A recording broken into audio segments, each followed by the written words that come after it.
Question number 2 చూడండి.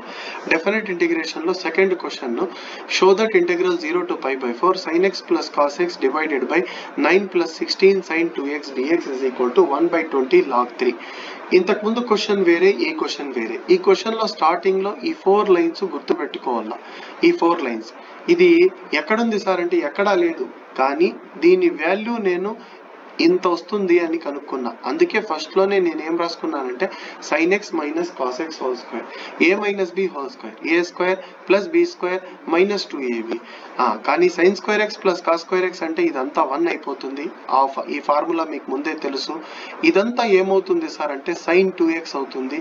ఆ రెండు ఫార్ములా సబ్స్టిట్యూట్ చేస్తాను, ఇదంతా 1 అవుతుంది, ఇది sin 2x. ఈ మైనస్ sin 2x ఈ సైడ్ కి వస్తుంది, ఈ బ్రాకెట్ అంతా ఈ సైడ్ కి వచ్చేస్తుంది. సో దీని వాల్యూ ఎంత అంటే క్వశ్చన్ లో ఇది.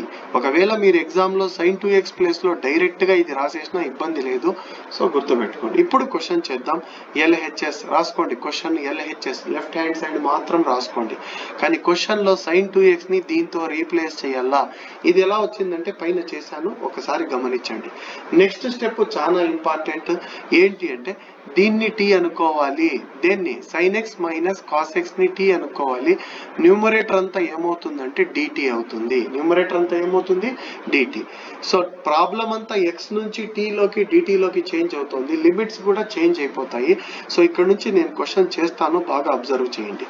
క్వశ్చన్ ఏముంది, LHS is equal to, question ఒక్కసారి చెప్పండి, integral 0 to pi by 4 integral 0 to pi by 4 sin x plus cos x divided by denominator ఎంత అంటే 9 ప్లస్ 16 sin 2x dx. నేను స్టార్టింగ్ లోనే మీకు ఒక విషయం చెప్పాను, బహుశా మీరు మర్చిపోయి ఉంటారేమో. sin 2x ని 1 minus sin x minus cos x whole square గా రాసుకోండి. సో నెక్స్ట్ స్టెప్ చూడండి, ఇంటెగ్రల్ 0 to pi by 4 ఏమీ మారలేదు, sin x plus cos x కూడా ఏమీ చేంజ్ అవ్వలేదు, నో నీడ్ టు చేంజ్.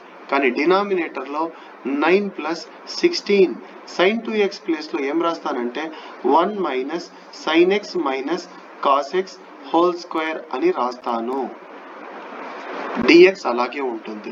ఒక్క sin 2x వాల్యూ చేంజ్ చేసుకోవాలా, మిగతా ఏమీ చేంజ్ చేసుకోవద్దండి.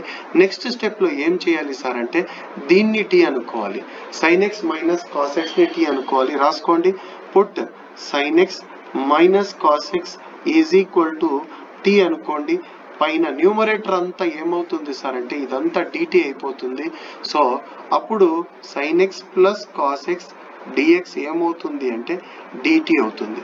sin x plus cos x ఏమవుతుంది dt అవుతుంది. లిమిట్స్ చేంజ్ చేసుకోవాలా, lower limit x is equal to 0 substitute చేయాలా.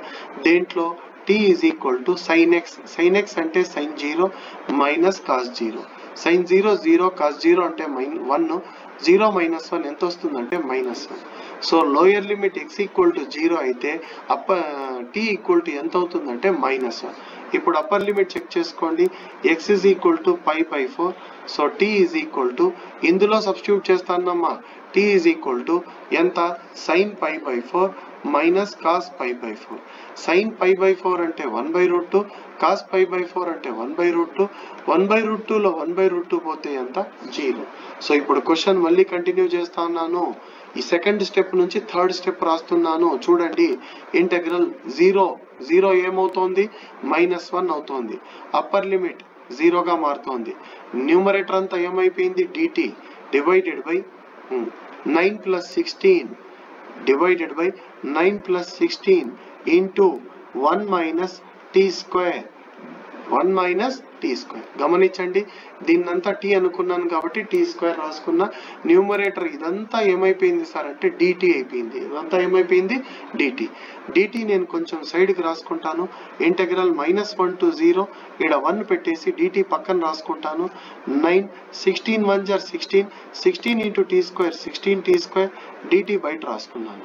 నెక్స్ట్ గమనించండి, ఇంటెగ్రల్ -1 to 0, 1 by 16 plus 9 అంటే 25 వస్తుంది, మైనస్ 16 t స్క్వేర్ dt. ఇక్కడ మీరు 16 కామన్ చేయాలి, ఎందుకంటే టీ స్క్వేర్ పక్కన ఏముంటే అది కామన్ చేయాలి. 16 కామన్ చేస్తే బయట 1/16 వస్తుంది, -1 to 0. కానీ 25లో 16 కామన్ చేస్తే ఎంత సార్ అంటే 25/16. 16 వెళ్ళిపోతే కేవలం టీ స్క్వేర్ ఉంటుంది dt. చాలా మంది 25లో 16 పోతే 9 కదా సార్ అంటారు. కామన్ చేస్తే 25/16 వస్తుంది. 25/16 ని ఎలా రాసుకోవచ్చు అంటే బాగా గుర్తుపెట్టుకోండి, 5/4 హోల్ స్క్వేర్ గా రాసుకోవచ్చు. 5 స్క్వేర్ అంటే 25, 4 స్క్వేర్ అంటే 16. సో 1/16 అలాగే ఉంటుంది. Integral -1 to 0 5/4 whole square minus t square dt. Now ఇది ఏ ఫార్ములా సార్ అంటే బాగా చూసుకోండి, ఇక్కడ నేను చెప్పేస్తాను చూసుకోండి. ఇది ఏ ఫార్ములా అంటే a square minus x square dx అంటే 1/2a log mod a plus x by a minus x plus c. a అంటే ఎంత 5/4, x అంటే ఎంత t.